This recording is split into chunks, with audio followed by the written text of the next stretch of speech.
make your students good human beings. Focus on developing good human beings, bringing out good human beings from the university. Believe me, good human beings will contribute to the nation. They will take our nation to a skillful nation. They will take our nation to a Unnat Bharat nation. They will take our nation to, by 2047, a Vikshit Bharat nation. But if we only develop skills without characters, they will again be dangerous for the society. So focus on character building. This is my utmost request to all of you. And last but not least, yes, we will always tell the students that you focus on achieving big. Focus on achieving money. There's no problem in earning money. There's no problem in earning money. I'm telling in front of them. So there's no problem in earning money. Money is a very good thing. If you don't have money, then if you want to contribute to those poor people who are sitting who are sleeping on the roadside without a kambal, if you want to purchase kambal for all of them, how will you do that if you don't have money? If you want to contribute to a hospital who is trying to do good for its patients, but you don't have money, how will you contribute to that hospital? So money is a very good thing. Tell them that you earn money, but never ever earn money in a way where you ask yourself that whether it is a good way of doing. You earn it in a proper way. There are multiple proper ways of doing it. Please do that. স্বাগতম, নমস্কার। আজকের institute of engineering and ম্যানেজমেন্টের সঙ্গে থাকা university of engineering and ম্যানেজমেন্টের অনুষ্ঠান করতে বসেছি। এবং আপনারা জানেন যে শহর কলকাতায় অলমোস্ট, আমি জানি না দুর্গাপুরের খবর, আমি জানি না শিলিগুড়ির খবর বা কল্যাণীর খবরটা খানিকটা জানি, পুজো মণ্ডপগুলো মোটামুটি রেডি, ফাইনাল টাচ হচ্ছে। এখানে কিন্তু ইঞ্জিনিয়ারিং, আজকের দিনে দুর্গাপুজো মানে হচ্ছে গিয়ে টপমোস্ট ইঞ্জিনিয়ারদের কাজ, কিছু মেশিনারিজ, কিছু টেকনোলজি, যেটার মধ্যে আইটি তো ভয়ঙ্করভাবে বিগত প্রায় 10 বছর ধরে চলছে, এবং আইটি না থাকলে প্রাইজই পায় না। আমার বন্ধু মন্ত্রী অরূপ বিশ্বাস, তিনি প্রতি বছরই আইটির কিছু একটা কায়দা করেন। তো পুজো তো এদেরই না, নেতা মন্ত্রী দাদা ভাইয়া, তারপরে আমাদের মতন সাদা মাটা লোক, সব মিলেমিশে তো এক হয়ে যাওয়ার একটা বাঙালি উৎসব। কিন্তু যেটা এবারের পুজোতে চেপে ধরেছে সেটা হচ্ছে এআই, আর্টিফিশিয়াল ইন্টেলিজেন্স। এবং এই ব্যাপারে আমার বক্তব্য এবং আমার কর্তারও বক্তব্য, যে প্রফেসর ডক্টর বিশ্বজয় চ্যাটার্জি সাবস্টিটিউট নেই, আমার পাশে বসে রয়েছে vice chancellor UM Joydeep. Welcome sir. নমস্কার। যে রিসেন্টলি কতগুলো ব্যাপার হয়েছে বড় মারাত্মক, সেই ফেসবুকে দেখছি, সে একটা জায়গায় বসে প্রধানমন্ত্রী আর ডোনাল্ড ট্রাম্প একসাথে কোন একটা মন্দিরে বসে লুচি টুচি খাচ্ছে। এই যদি চলতে দেখে এবার কেলেঙ্কারি কাণ্ড, এরপরে তো মানে এটা লোককে 12টা বাজিয়ে দেওয়ার পক্ষে যথেষ্ট। তো এটার নেতিবাচক দিক আমি বলছি না, এটা তো মজা পাচ্ছে লোকে, কিন্তু মজাটা ভয়ঙ্করতার দিকে যাবে না, ইনক্লুডিং দ্য পূজা, যে পূজাতে এটাকে ইউটিলাইজ করা হচ্ছে। যেমন ভয়ঙ্করতার দিক তো আছেই, ভয়ঙ্করতার দিক আছে। দুটো তিনটে কথা বলবো।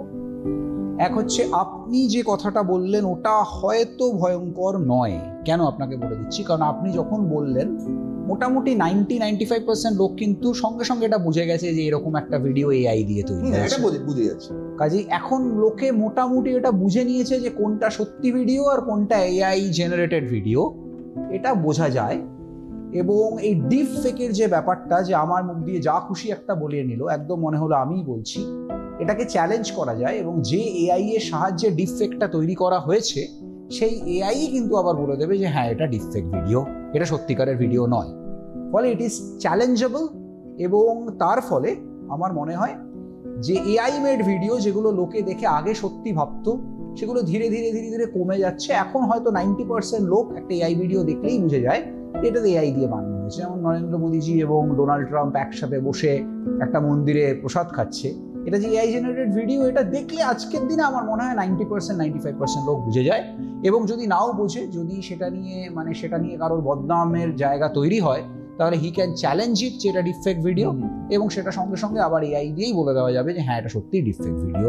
ফলে there is no problem in it. সেই জায়গাটা ভয়ের বোধ হয় নয়। ভয়ের জায়গাটা একটু অন্য। ভয়ের জায়গাটা জানেন, আমার যেটা মনে হয় সেটা হচ্ছে সব থেকে বড় ভয়ের জায়গা যেখানে পাবলিক, সাধারণ লোক এক্সপোজড, সেটা হচ্ছে সাইবার ক্রাইম। হ্যাঁ, এটা নিয়ে একটু বলুন। এইটা কিন্তু সাধারণ লোকে ভীষণভাবে এক্সপোজড। আজকের দিনে আপনি অফিসে বসে চাকরি করছেন, হঠাৎ আপনার কাছে একটা ফোন আসতে পারে যে তোমার ছেলেকে আমি ধরে এনেছি, কিডন্যাপ করেছি, তুমি এক্ষুনি 1 লাখ টাকা বা 10 লাখ টাকা এই অ্যাকাউন্টে ট্রান্সফার করো, তাহলে আমি তোমার ছেলেকে ছেড়ে দেবো। বাবা বললো যে কে বলছো, কোথা থেকে বলছো? বলছে অত কথা জানি না, আমি তোমাকে ফোনে তোমার ছেলের গলা শোনাচ্ছি। বলে তার ছেলের গলা শুনিয়ে দিল। ছেলের গলা শুনে তো বাবা একদম আতঙ্কিত হয়ে পড়ে 1 লাখ টাকা হোক 10 লাখ টাকা হোক, যে ব্যাংক অ্যাকাউন্ট বলেছে সেই ব্যাংক অ্যাকাউন্টে সঙ্গে সঙ্গে ট্রান্সফার করে দিল। ট্রান্সফার করে দেওয়ার পর ফোনটা কেটে দিল। এবার বাবা চিন্তায় কি করে ছেলেকে পাবো। স্কুলে ফোন করলো, স্কুলে ফোন করে দেখলো যে ছেলে কিন্তু স্কুলেই সুন্দর ক্লাস করছে। কিন্তু ছেলের গলা যে শুনেছে, ফোনে যে শোনালো ছেলের গলা। দেখুন, আপনার ছেলেরা, আপনার যে মডার্ন জেনারেশন, তারা ভালো বলুন বা খারাপ বলুন, তারা কিন্তু সবাই ইনস্টাগ্রামে সুপারস্টার। ইনস্টাগ্রামে সবার তাদের সুন্দর পেজ রয়েছে, সুন্দর তারা ভিডিও করছে, তাদের ভয়েস দিয়ে করছে। ফলে সেই ভয়েস ইউজ করে, সেই ভয়েস দিয়ে একটা এআই মডেলকে শেখানো যে এর ভয়েসটা একদম চিনে নাও, একদম শিখে ফেলো। এবার একটা স্ক্রিপ্ট দিয়ে দেওয়া হলো এআই মডেলকে, যে ওই ভয়েসে বলে দাও। ওই ভয়েসে এআই মডেল একদম সুন্দর বলে দেবে যে বাবা আমাকে ধরে নিয়ে এসছে, তুমি আমাকে বাঁচাও। এ কথাটা সেই ছেলে বলেনি, কিন্তু তার গলায় সুন্দরভাবে বলে দেওয়া হলো। এতে সাধারণ লোক ভীষণভাবে এক্সপোজড হচ্ছে। একটা ডিফেক্ট ভিডিও দেখে লোকে কি বুঝে যাচ্ছে যে এটা ডিফেক্ট ভিডিও, এটা এআই জেনারেটেড। কিন্তু ছেলের গলা শুনলে কিডন্যাপারের পক্ষ থেকে সে কিন্তু তার মাথা ঠিক রাখতে পারছে না, এবং প্রচুর প্রচুর প্রচুর টাকার লেনদেন হচ্ছে, এবং হিউজ অ্যামাউন্টে। আমরা জানতেও পারি না কি অ্যামাউন্টে এটা সাইবার ফ্রড হচ্ছে, কারণ যে সাইবার ফ্রডের শিকার হয় সে লজ্জায় সেটা বলতে পারে না। সে ধরুন একটা ব্যাংকের কর্মচারী, সে বা ব্যাংকের হয়তো একটা টপ ম্যানেজার, সে নিজে এক্সপোজড হয়ে গিয়ে দিয়ে দিয়েছে। বা সে হয়তো একটা এআই এক্সপার্ট, সে তার ছেলের গলা শুনে এত ভয় পেয়ে গেছে টাকা দিয়ে দিয়েছে। বা সে হয়তো একটা সাইবার ক্রাইম স্পেশালিস্ট, সে টাকা দিয়ে দিয়েছে। এরকম জিনিসও দেখা যায়, কিন্তু তারা লজ্জায় বলতে পারে না যে আমি এত বড় একজন, আমি সবাইকে বলে বেড়াই আর আমি এক্সপোজড হয়ে গিয়ে আমি টাকা দিয়ে দিলাম। এই লজ্জায় সে বলতে পারে না, কিন্তু আমাদের আশেপাশে প্রচুর লোক এক্সপোজ হচ্ছে। এই জায়গাটা থেকে সবার একটু সাবধান থাকা দরকার আমার মনে হয়। এইটা এআই এর একটা অসুবিধাজনক জায়গা তৈরি হয়েছে।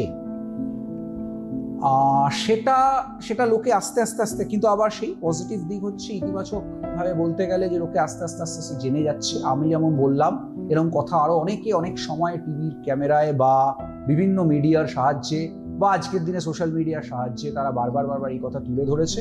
ফলে লোকে জেনে যাচ্ছে যে হ্যাঁ, এরকম টাইপের সাইবার ক্রাইম হচ্ছে। ফলে সেই সাইবার ক্রাইমের সংখ্যা নিশ্চয়ই আস্তে আস্তে কমবে। খাঁটি বাঙালি হিসেবে এক ঝলক দেখিয়ে দিই আপনাদের। শুধু বিঘে 2 ছিল মোর ভুই, আর সবই গেছে ঋণে। বাবু বলিলেন, বুঝেছ ওপেন, এ জমি লইব কিনে। কহিলাম আমি, তুমি ভূস্বামী, ভূমির অন্ত নাই। চেয়ে দেখো মোর, আছে বড় জোর, মরিবার মতো ঠাই। শুনি রাজা কহে, বাপু জানো তো হে, করেছি বাগানখানা, পেলে 2 বিঘে, প্রস্থেও দিঘে, সমান হইবে টানা, ওটা দিতে হবে। কহিলাম তবে, বক্ষে জুড়িয়া পানি, সজল চক্ষে করুণ রক্ষে, গরিবের ভিটেখানি। সপ্তপুরুষ যেথায় মানুষ, সে মাটি সোনার বাড়া, দৈন্যের দায়ে বেচি বসে মায়, এমনই লক্ষ্মী ছাড়া। আখি করি লাল, রাজা ক্ষণকাল রহিল মৌন ভাবে, কহিলেন শেষে ক্রূর হাসি হেসে, আচ্ছা সে দেখা যাবে। পরে মাস দেড়ে ভিটে মাটি ছেড়ে বাহির হইনু পথে, করিল ডিক্রি সকলি বিক্রি, মিথ্যে দেনার ক্ষতে।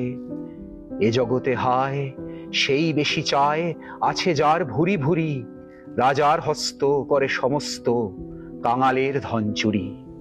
মনে ভাবিলাম মোরে ভগবান রাখিবে না মোহ গর্থে, তাই লিখি দিল বিশ্ব নিখিল 2 বিঘার পরিবর্তে।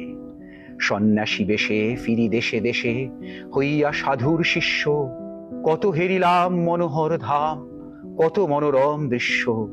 ভূধরে সাগরে বিজনে নগরে, যখন যেখানে ভ্রমি, তবু নিশিদিনে ভুলিতে পারিনে সেই 2 বিঘা জমি।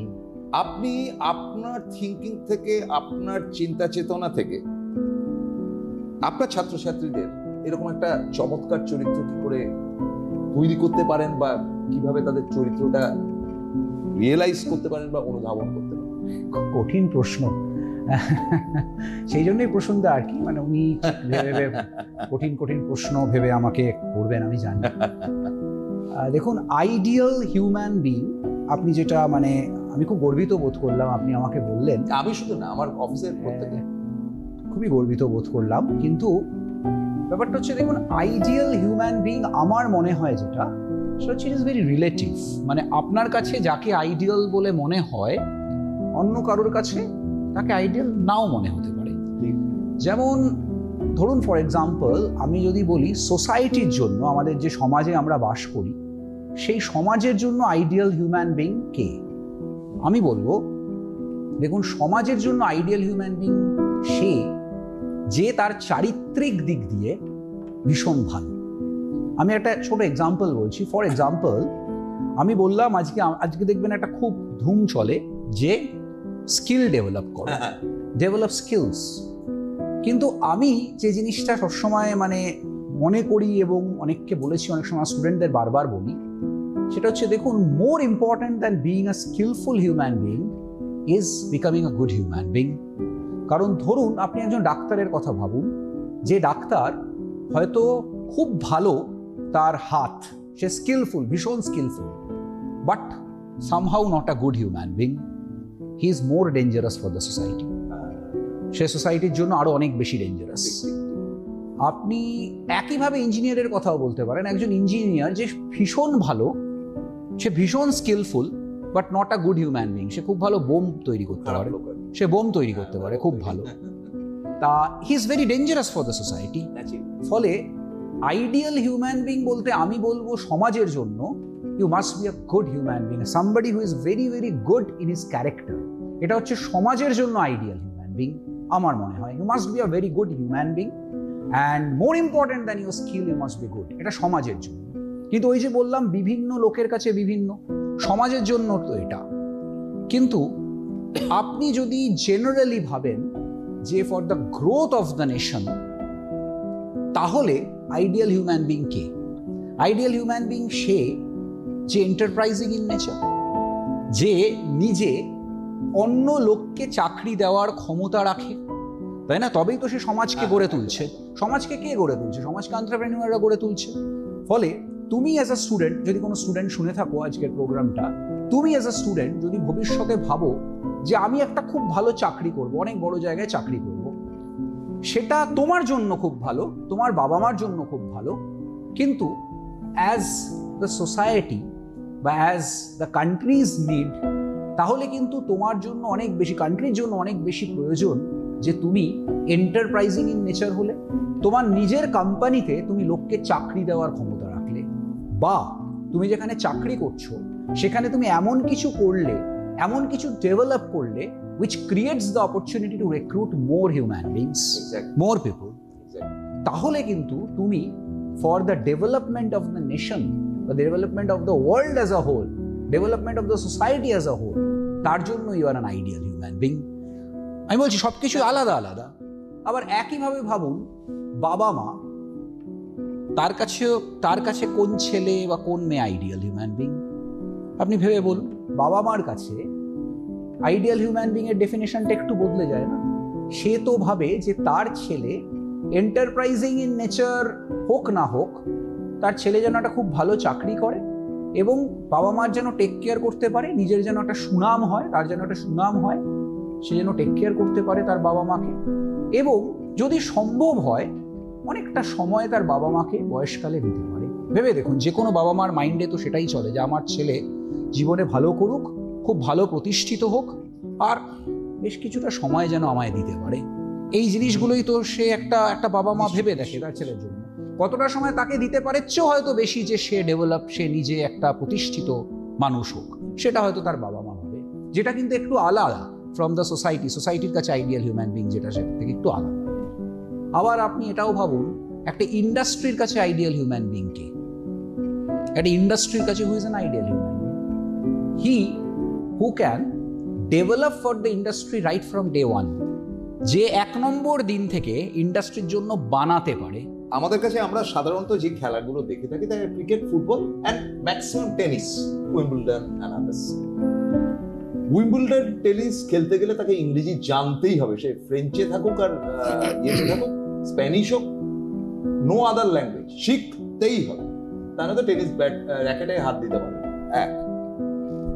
দ্বিতীয় ব্যাপারটা হচ্ছে, ফুটবলে আমি দেখেছি যে অনেকেই নিজেদের ল্যাঙ্গুয়েজে তার শেখার আগ্রহ, কিন্তু যে মুহূর্তে তারা ওয়ার্ল্ড কাপ খেলতে যাচ্ছে, আপনি দেখবেন যে কোনো স্টেডিয়ামে যেখানে খেলা হচ্ছে তাদের ভাষায় প্রথম অ্যানাউন্সমেন্টটা হচ্ছে, তারপরে ইংরেজিতে হচ্ছে। ইংরেজি ইজ কম্পালসারি। এই যে মেসি আর মারাদোনা জেদ করে তারা ইংরেজি বলবেন না বলে, মারাদোনা তো ইংরেজি শুনতেও চাইতেন না। মেসিকে আজকে খেলতে হচ্ছে কোথায়? জীবনের শেষ ভাগে এসে ইন্টার মায়ামিতে, ওখানে নিশ্চয়ই স্প্যানিশ নিয়ে উনি কথা বলছেন, ওকে ইংরেজি শিখতে হয়েছে, কথা বলতে হয়েছে। তো এখানে আমার কথাটা হচ্ছে যে এই যে একটা ইংরেজি ভাষাকে একটা ইন্টারন্যাশনাল ল্যাঙ্গুয়েজ, আপনি এয়ারলাইন্সে যখন গেছেন, আপনি তো বিভিন্ন ফ্লাইটে উঠেছেন, ফ্রেঞ্চ ফ্লাইটে উঠেছেন, সেখানে তো ইংরেজি কথা তো বলছি, একটা অ্যানাউন্সমেন্ট তো ইংরেজিতে হচ্ছে। তাহলে আমাদের ইন্টারন্যাশনাল ল্যাঙ্গুয়েজে এই যে দেশ বিদেশে আপনার ছাত্রছাত্রীদের পাঠাচ্ছেন, তাদের ইংরেজিটা কম্পালসারি হওয়া দরকার। আপনি যে উদাহরণগুলো দিলেন সেগুলো একটু বিতর্কিত এই সেন্সে যে বিভিন্ন লোকের বিভিন্ন রকম মত। আমি এরকম অনেক লোক শুনেছি যারা বলে যে ম্যান্ডারিন বলে এমন লোক অনেক বেশি ইংরেজির চেয়ে, আবার অনেকে বলে ফ্রেঞ্চ ল্যাঙ্গুয়েজ স্পিকিং ওয়ার্ল্ডটা অনেক বড় ইংরেজি ল্যাঙ্গুয়েজ স্পিকিং এর চেয়ে, ফলে ফ্রেঞ্চ ল্যাঙ্গুয়েজটা হওয়া উচিত ইন্টারন্যাশনাল ল্যাঙ্গুয়েজ। অনেকে বলে না, ম্যান্ডারিনটা হওয়া উচিত। যেমন ক্যানাডার অনেক জায়গায় আপনি দেখবেন French is the international language or the speaking language that is used. ফলে বিভিন্ন জায়গায় বিভিন্ন, সেটাকেই বিতর্ক বলে। তবে হ্যাঁ, আমরা জেনারেলি এটা এক্সপেক্ট করি যে আমরা পৃথিবীর যে জায়গাতেই যাই না কেন, ইংরেজিতে বললে কেউ না কেউ সেটা অন্তত বুঝতে পারবে। কারণ দেখুন, আমি ফ্রেঞ্চ শিখলাম, ফ্রেঞ্চ শিখে এবারে আমার অনেক জায়গাতে অনেক হেল্প হবে না। যেমন অস্ট্রেলিয়ায় গেলে হয়তো ফ্রেঞ্চ অতটা কিছু হেল্প হবে না, কিন্তু ইংরেজিতে বললে সবাই মোটামুটি একটা জানতে পারবে। আর একই ব্যাপার, ম্যান্ডারিনেরও একই ব্যাপার। সেই সেন্সে ইংরেজিকে একটা ইন্টারন্যাশনাল ল্যাঙ্গুয়েজ হিসেবে ধরা হয়েছে। হ্যাঁ, এটা এবার ভবিষ্যতে চেঞ্জ হবে কিনা বা আমাদের চেঞ্জ করার কতটা রোল আছে সেটার মধ্যে আমি এই মুহূর্তে ঢুকছি না, কিন্তু আমার যেটা মনে হয় যে হ্যাঁ, ইংরেজি যেহেতু একটা এই মুহূর্তে ইন্টারন্যাশনাল ল্যাঙ্গুয়েজ, ইংরেজিটা শেখা উচিত, যাতে তুমি আবার সেই একই কথা দেশ বিদেশে গিয়ে তোমার ফ্ল্যাগটা, তোমার দেশের ধ্বজা তুমি ওড়াতে পারো, তোমার দেশের পতাকা তুমি ওড়াতে পারো। তোমার দেশের পতাকা ওড়ানো মানে সত্যি সত্যি পতাকা ওড়ানো নয়, তোমার এমন কাজ করা যে কাজটার জন্য তোমার দেশকে লোকে চিনবে, তোমার থ্রুতে, তোমার সূত্রে তোমার দেশকে লোকে চিনবে। এই জায়গাটা যেন বজায় থাকে, এইটার জন্য ইংরেজি শেখাটা প্রয়োজন বলে আমার মনে হয়, এবং সেই কারণেই আমরা শেখাই। এবং all regards to our mother tongue, আমাদের বেঙ্গলি ল্যাঙ্গুয়েজ, আমাদের বাংলা ভাষা আমাদের গর্ব। এবং হ্যাঁ, সত্যিই গর্ব, অনেক বড় গর্ব। রবীন্দ্রনাথ আমাদের গর্ব, আমাদের দেশের নেতাজি সুভাষচন্দ্র বোস আমাদের গর্ব, আমাদের গর্বের কোনো শেষ নেই। ক্ষুদিরাম বোস, সবাই আমাদের গর্ব, এবং তাদের নিয়ে আমরা সবসময় গর্বিত, বাঙালি হিসেবে আমরা গর্বিত। এবং এই বাংলাকেই যাতে সারা পৃথিবীর কাছে পৌঁছে দেওয়া যায়, সেই জন্য ইংরেজি ভাষা আমরা শিখব এবং বিভিন্ন দেশে যাব, বিভিন্ন দেশে আমাদের ধ্বজা ওড়াবো। আর্টিফিশিয়াল ইন্টেলিজেন্সের রিসার্চ এমন জায়গায় চলে গেছে যে আজকের দিনে আর্টিফিশিয়াল ইন্টেলিজেন্স নিজে রিসার্চ করতে পারে। ও বাবা, সে তো সাংঘাতিক হয়ে গেল। আর্টিফিশিয়াল ইন্টেলিজেন্স নিজে রিসার্চ করতে পারে, এবং নিজে আর্টিফিশিয়াল ইন্টেলিজেন্স কিন্তু মানে যে সলিউশনটা এক্সিস্ট করে না, সেই সলিউশনের, সেই প্রবলেমের সলিউশন সে বার করার চেষ্টা করতে পারে, এবং অনেক ক্ষেত্রে করেও দিতে পারে। এটা একটা খুব বড় চিন্তার বিষয়। আরও একটা চিন্তার বিষয় রয়েছে, সেটা দেখুন, আবার সেই চিন্তার বিষয় আমি বলবো না, আমি বলবো হিউম্যান ব্রেন সবসময় এমন জিনিস খুঁজে নিয়েছে যেটা একটা নতুন করে প্রগতির সুযোগ দেয়। যেমন আর্টিফিশিয়াল ইন্টেলিজেন্সকে খুঁজে নিয়েছে, সেই একইভাবে কম্পিউটারকে কোনো সময় খুঁজে নিয়েছিল, সে একইভাবে বিজ্ঞানকে কোনো সময় খুঁজে নিয়েছিল। আমরা যখন ছোট ছিলাম আমরা এসে লিখতাম কলেজে, বিজ্ঞান অভিশাপ না আশীর্বাদ। আমাদের পরের জেনারেশন লিখতো কম্পিউটার অভিশাপ না আশীর্বাদ। আজকের দিনের জেনারেশন লেখে যে এআই অভিশাপ না আশীর্বাদ। ফলে আস্তে আস্তে আস্তে আস্তে হিউম্যান বিং আবার এমন কিছু একটা খুঁজে নেবে যেটা কিন্তু আবার নতুন করে চাকরি তৈরি করবে, প্রগতি তৈরি করবে, সব কিছু হবে। ফলে চিন্তার জায়গা না, কিন্তু এই মুহূর্তে এটা একটু বোঝা দরকার যে এআই কিন্তু আজকের দিনে নিজে রিসার্চ করতে পারে, যে সলিউশন এক্সিস্ট করে না সেই সলিউশন সে বলে দিতে পারে। অনেক সময় এমন হয় যে আমি কোনো একটা পিএইচডি ডিফেন্সে গিয়ে যখন আমাকে পিএইচডি টপিকটা বললো, 3-4 বছর ধরে যে লোকটা রিসার্চ করে সেটাকে সলিউশন বার করেছে, আমি 1 মিনিটের মধ্যে আজকের দিনে প্রোগ্রামিং জিপিটি যেগুলো আছে ওগুলো ইউজ করে পুরো সেই জিনিসটার প্রোগ্রাম আর্টিফিশিয়ালি জেনারেট করে দিয়ে দিচ্ছে। লোকটা এদিকে 4 বছর ধরে রিসার্চ করে সেই প্রোগ্রামটা লিখেছে, এআই 5 মিনিটের মধ্যে লিখে দিয়ে দিচ্ছে। এরকম উদাহরণেও কিন্তু আমি দেখি। এবং আরেকটা চিন্তার জায়গা আছে যে AI is not only getting emotional. আমরা বলতাম না যে এআই এর মধ্যে তো ইমোশনস থাকবে না, ইমোশনস অনেক দূরের ব্যাপার। AI is now practising empathy, মানে আপনার জায়গায় বসে সে চিন্তা করতে পারবে যে আপনার পরিস্থিতিটা কি। ধীরে ধীরে মানুষের মানে আপনি এআইকে বললেন যে আমি এরকম একটা সমস্যায় পড়েছি, আপনি কোন জিপিটিকে বললেন যে আমি এরকম একটা সমস্যায় পড়েছি, তুমি আমাকে বলো আমার কি করা উচিত। আপনি জিজ্ঞেস করলে যা উত্তর দেবে, আনিশজি জিজ্ঞেস করলে অন্য উত্তর দেবে। তার কারণ হচ্ছে আনিশজিকে চিনে নিয়েছে, আনিশজির সাথে অনেকদিন ধরে ইন্টারঅ্যাক্ট করছে, he has understood what he is আর হাউ হি ইজ, সেই অনুযায়ী উত্তর দেবে। মানে নট অনলি ইমোশন, এমপ্যাথি। ফলে এরম কিছু কিছু ফ্যাক্টর ঢুকে পড়েছে যেগুলো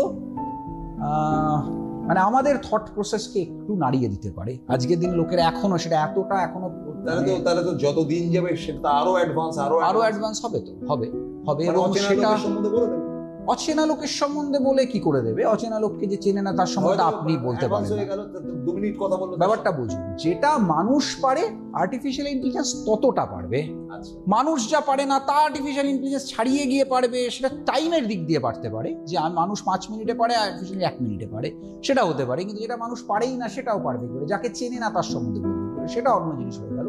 কিন্তু হ্যাঁ, যার সাথে সে ইন্টারঅ্যাক্ট করছে তাকে চিনে, তার সম্বন্ধে তার জায়গায় রেখে এগুলো আর্টিফিশিয়াল ইন্টেলিজেন্স আজকের দিনে কিন্তু বলতে পারে।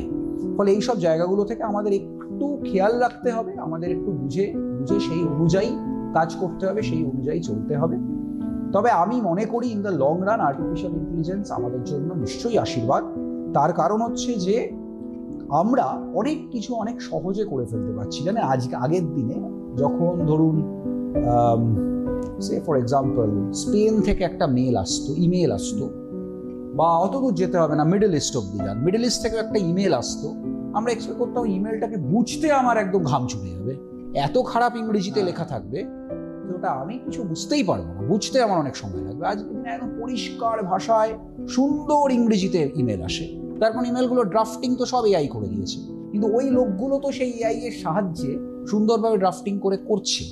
সোশ্যাল মিডিয়ায় প্রত্যেকটা লোক সুন্দর সুন্দর ভিডিও দিচ্ছে, যদি সেটাকে পজিটিভভাবে মানুষ ইউজ করে তাহলে অনেক সুন্দর পজিটিভ ভিডিও দিয়ে লোককে অনুপ্রাণিত করতে পারে। ফলে এই সব দিকগুলো আছে। এবং চাকরির দিক দিয়েও আমার মনে হয় আর্টিফিশিয়াল ইন্টেলিজেন্স এত জব ক্রিয়েট করেছে, কিন্তু প্রত্যেকটা সেক্টরে এআই লাগছে।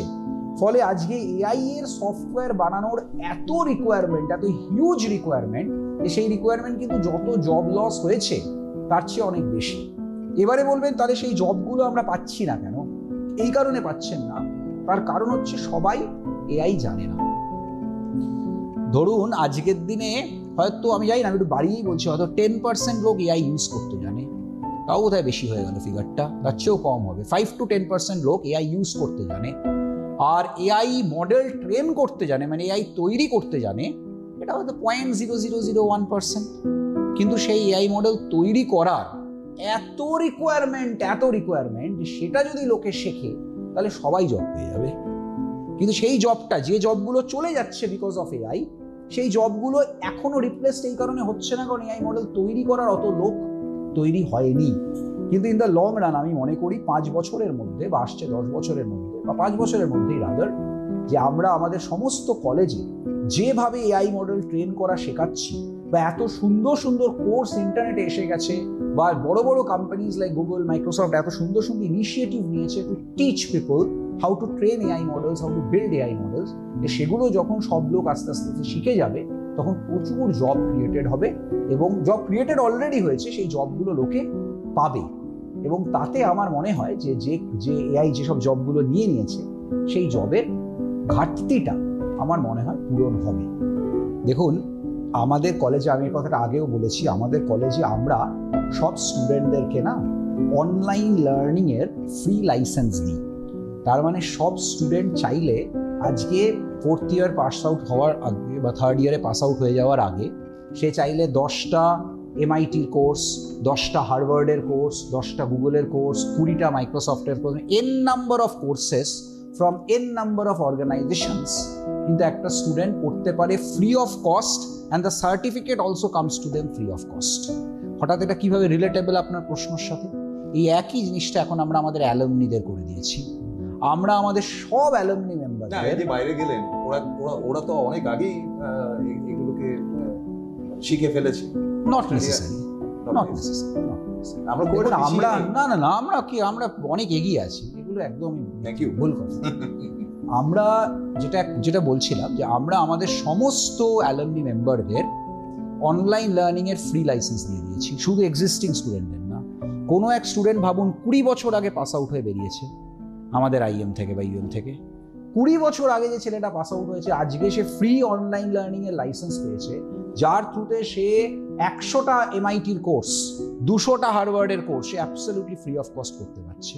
অ্যান্ড তারা এত থ্যাঙ্কফুল, তারা বারবার আমাদের বলেছে যে কোনো কলেজ, কোনো ইনস্টিটিউট তার অ্যালুমনির বোধহয় এত খেয়াল রাখে না আপনারা যেভাবে রাখেন।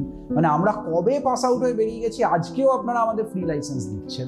এবং সেই লাইসেন্সটা পাওয়াতে তারা কি হয়েছে, তারা যে ছেলেটা 20 বছর আগে পাস আউট করে বেরিয়েছে, ভেবে দেখুন সে তো একটু ডিট্যাচড হয়ে গেছে, তার পক্ষে এআই শেখাটা তো একটু ডিফিকাল্ট নিশ্চয়ই।